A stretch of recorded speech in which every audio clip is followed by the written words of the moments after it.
Alright, students, now we're going to read part 2 of Jackie Robinson's autobiography.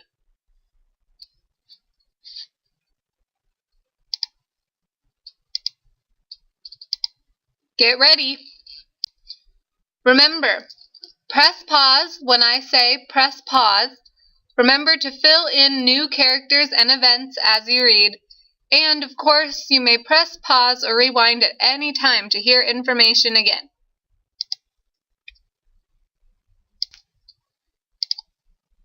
Before we begin, let's do that new vocab.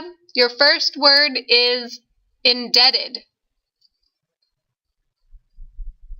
You may define that now and press pause. You may also include any other words you read that you don't understand, or that you read that you don't understand. Press pause now to define indebted in the vocab section of your reading log. Alright, let's get back to reading. Remember, we left off when Jackie Robinson was talking about how Branch Rickey was secretly searching for African American players for his new project. So, eyes back on the text at Reading for Video 2. Let's begin. When I was with the Monarch, shortly before I met Mr. Rickey, Wendell Smith, then sports editor of the Black Weekly Pittsburgh Courier, had arranged for me and 2 other players from the Negro League to go to a tryout with the Boston Red Sox. The tryout had been brought about because a Boston City councilman had frightened the Red Sox management. Councilman Isidore Muchnick threatened to push a bill through banning Sunday baseball unless the Red Sox hired black players.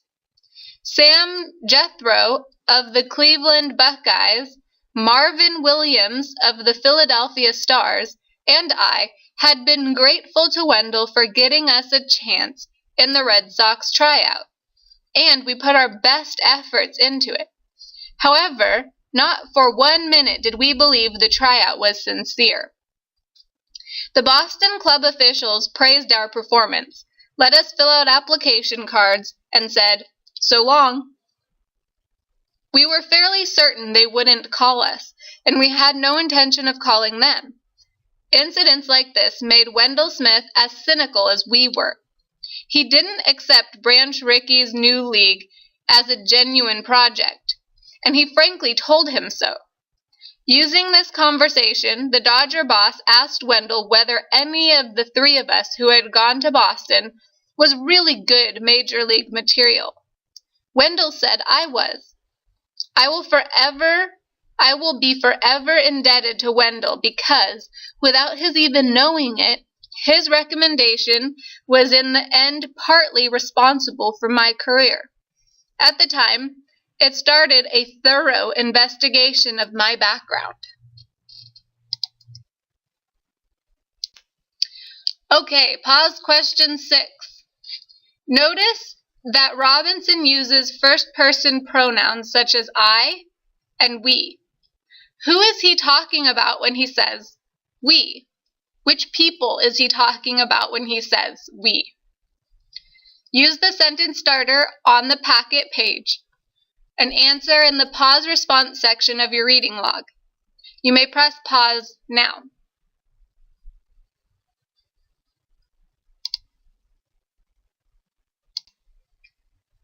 Okay, new vocab before we continue. The words this time are cynical, disillusionment, and sincere. Define those words in the vocab section of your reading log now. Press pause. All right, eyes back on the text. In August 1945, at Comiskey Park in Chicago, I was approached by Clyde Sukeforth, the Dodgers scout.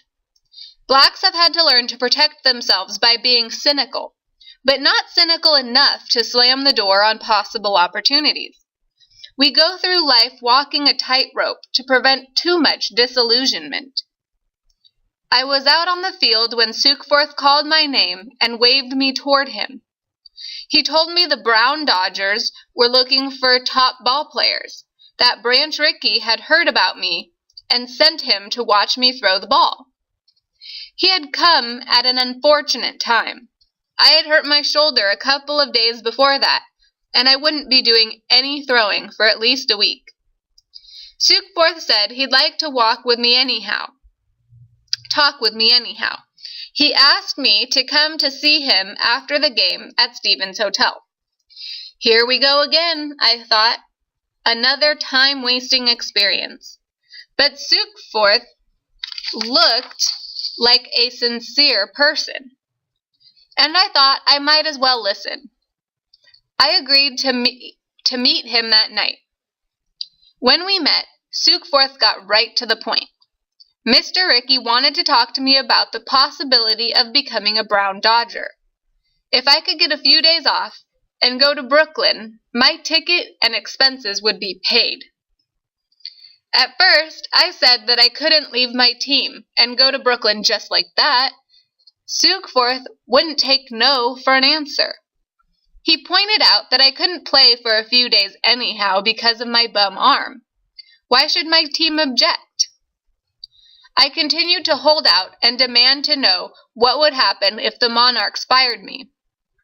The Dodger scout replied quietly that he didn't believe that would happen. I shrugged and said I'd make the trip. I figured I had nothing to lose.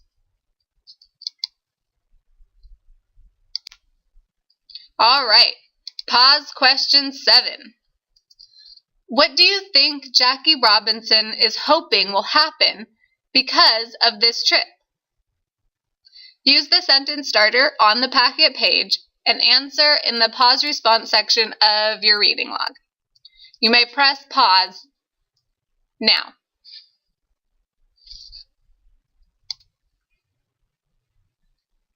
Okay, new vocab before we get started.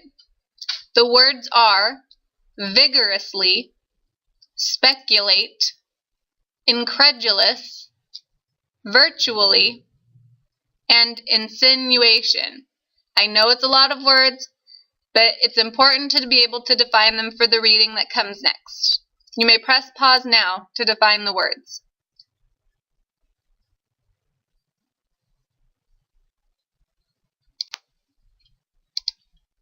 Okay, eyes back on the text. At Branch Rickey was. Branch Rickey was an impressive-looking man. He had a classic face, an air of command, a deep, booming voice, and a way of getting down to the point. He shook my hand vigorously, and after a brief conversation, sprang the first question. "You got a girl?" he demanded. It was a hell of a question. I had two reactions. Why should he be concerned about my relationship with a girl? And second, while I thought, hoped, and prayed I had a girl, the way things had been going, I was afraid she might have begun to consider me a hopeless case. I explained this to Mr. Rickey and Clyde. Mr. Rickey wanted to know all about Rachel. I told him of our hopes and plans. "You know, you have a girl," he said heartily. "When we get through today, you may want to call her up, because there are times when a man needs a woman by his side."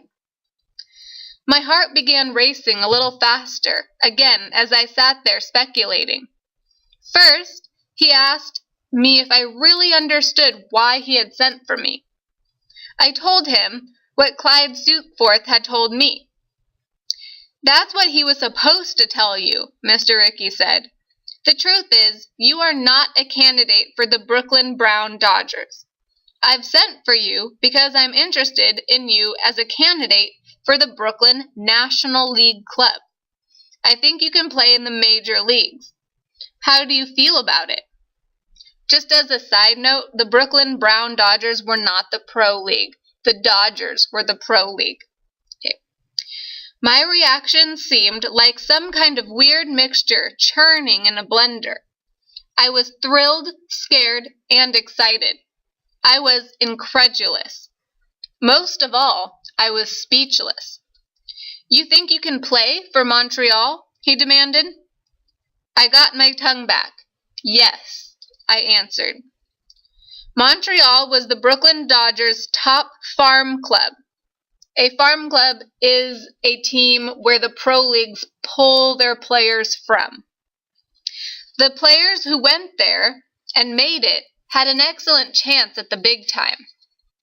I was busy reorganizing my thoughts while Mr. Rickey and Clyde Sukeforth discussed me briefly, almost as if I weren't there. Mr. Rickey was questioning Clyde. Could I make the grade? Abruptly, Mr. Rickey swung his swivel chair in my direction. He was a man who conducted himself with great drama. He pointed a finger at me. I know you're a good ball player, he barked. What I don't know is whether you have the guts. I knew it was all too good to be true. Here was a guy questioning my courage. That virtually amounted to him asking me if I was a coward. Mr. Rickey or no Mr. Rickey, that was an insinuation hard to take. I felt the heat coming up to my cheeks. Okay, pause question 8. Look at the section of text you just read. What words or phrases tell you how Jackie Robinson was feeling during the interview? So he's starting to have an emotional reaction to what Mr. Rickey is asking him. What was that emotional reaction, and what are the words or phrases that tell you that that is how he is feeling? Use the sentence starter on the page. Answer the pause question in the response section of your reading log. You may press pause now to answer the question. Stop. Take a moment before you read on to make sure you have added new characters and events. Now is the time to do so. We have some new events to add and a new character. Okay. New vocab before moving on. The words are stakes, exhaustive, intensify, hostile, and transfixed. You may press pause now to define the new vocabulary.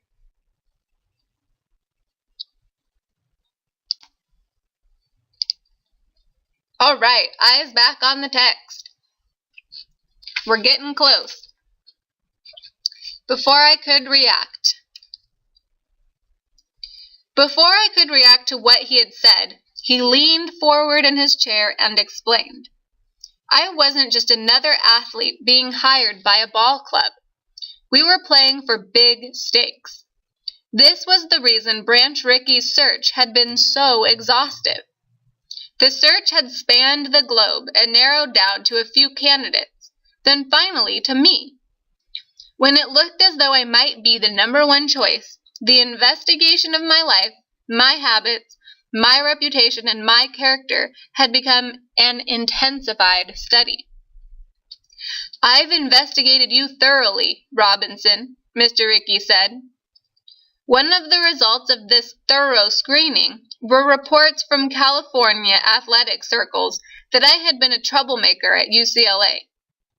Mr. Rickey had not accepted these criticisms on face value. He had demanded and received more information and came to the conclusion that if I had been white, people would have said, here's a guy who's a contender and a competitor. After that, he had some grim words of warning. We can't fight our way through this, Robinson. We've got no army. There's virtually nobody on our side. No owners, no umpires, very few newspapermen. And I'm afraid that many fans will be hostile. We'll be in a tough position. We can win only if we can convince the world that I'm doing this because you're a great ball player and a fine gentleman. He had me transfixed as he spoke. I could feel his sincerity, and I began to get a sense of how much this major step meant to him. Because of his nature and his passion for justice, he had to do what he was doing. He continued. The rumbling voice, the theatrical gestures were gone. He was speaking from a deep, quiet strength. So there's more than just playing, he said. I wish it meant only hits, runs, and errors. Only the things they put in the box score. But you know. Yes, you would know, Robinson, that a baseball box score is a flexible thing. It doesn't tell how big you are, what church you attend, what color you are, or how your father voted in the last election.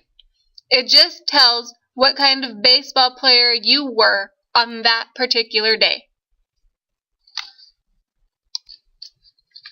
All right, pause question 9. What can you infer that Branch Rickey really wants to find out during this interview? What does he actually want to know? Could Branch Rickey possibly be testing Jackie Robinson? What do you think? Use the sentence starter on the page. Answer in the pause response section of your reading log. You may press pause now to answer the question.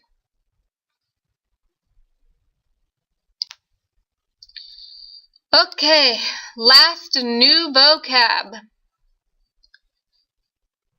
The words are infuriate, dignity, and steadfast. You may press pause now to define the words in the vocab section of your reading log.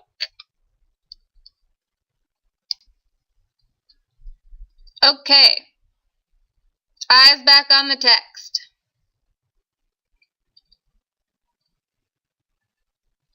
I interrupted, but it's the box score that really counts. That and that alone, isn't it?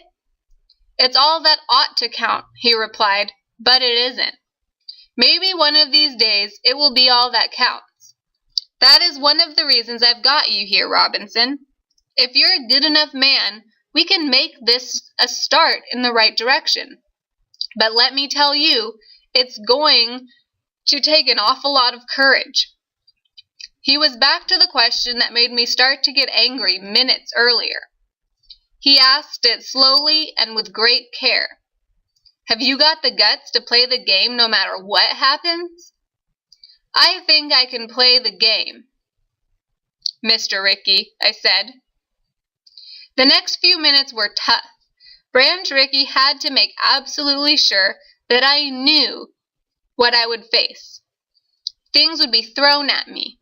I would be called the kind of names which would hurt and infuriate any man. I would be physically attacked. Could I take all of this and control my temper? Remain steadfastly loyal to our ultimate goal? He knew I would have terrible problems and wanted me to know the extent of them before I agreed to the plan.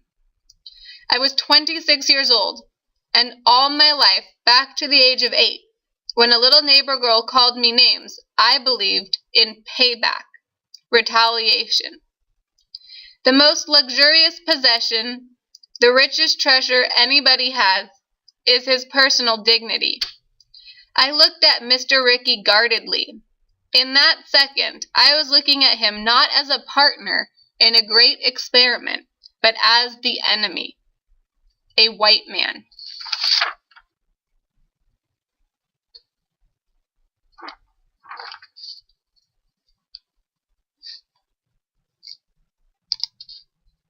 I had a question, and it was the age-old one about whether or not you sell your birthright, your dignity.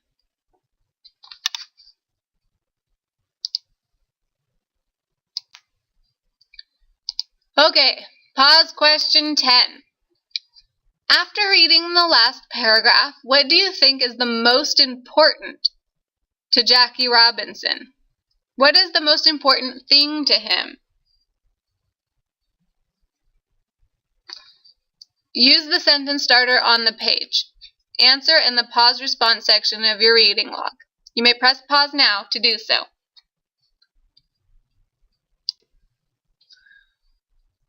Okay, it's reflection time. We haven't done that in a little while. And this will also be important for you when you're writing your own autobiography, so make sure to put some thought into this. What is most important to you? Is there anything that could make you risk it or give it up? Why? Think about this and then answer in the reflection section of your reading log. You may press pause now to answer.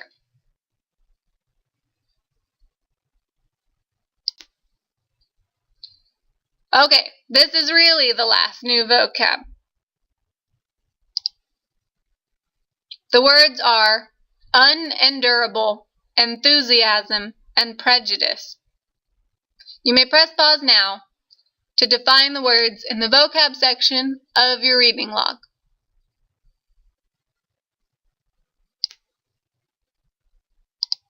Alright, eyes back on the text to finish. We're almost there.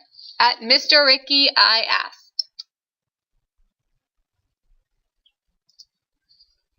Mr. Ricky, I asked, are you looking for a Negro who's afraid to fight back? I will never forget the way he exploded. Robinson, he said, I'm looking for a ball player with the guts enough not to fight back. After that, Mr. Ricky continued his lecture on the kind of thing I'd be facing. He not only told me about it, but he acted out the part of a white player charging into me, blaming me for the accident, and calling me all kinds of foul racial names. He talked about my race, my parents, in language that was almost unendurable. They'll taunt you and goad you, Mr. Ricky said. They'll do anything to make you react. They'll try to provoke a race riot in the ballpark. This is the way to prove to the public that a Negro should not be allowed in the major league. This is the way to frighten the fans and make them afraid to attend the games. If hundreds of black people wanted to come to the ballpark to watch me play, and Mr. Ricky tried to discourage them, would I understand that he was doing it because the emotional enthusiasm of my people could harm the experiment? That kind of enthusiasm would be as bad as the emotional opposition of prejudiced white fans. Suppose I was at shortstop. That's a position in the game. Another player comes down from first, stealing, flying in with spikes high, and cuts me on the leg. As I feel the blood running down my leg, the white player laughs in my face. How do you like that, boy? He sneers. Could I turn the other cheek? I didn't know how I would do it, yet I knew that I must. I had to do it for so many reasons. For black youth, for my mother, for Ray, for myself. I had already begun to feel I had to do it for Branch Rickey. I was offered, and agreed to sign later, a contract with a $3,500 bonus and a $600 a month salary. I was officially a Montreal Royal. Okay, very last pause question, because we are done with the autobiography. How does Branch Rickey test Jackie Robinson to make sure he is strong enough to succeed with dignity? So he's not actually going to lose his dignity, because he's got to be strong enough to succeed with it. How does he test Jackie Robinson to make sure he can do that? Use the sentence starter on the page. Answer in the pause response section of your reading log. You may press pause now to answer the question.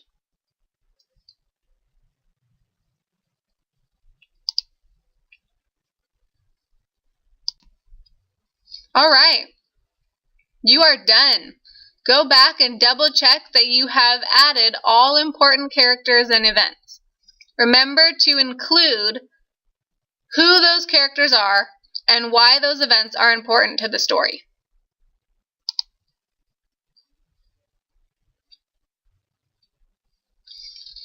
If you finish before everyone else, you may work on independent work before we come together as a group to discuss.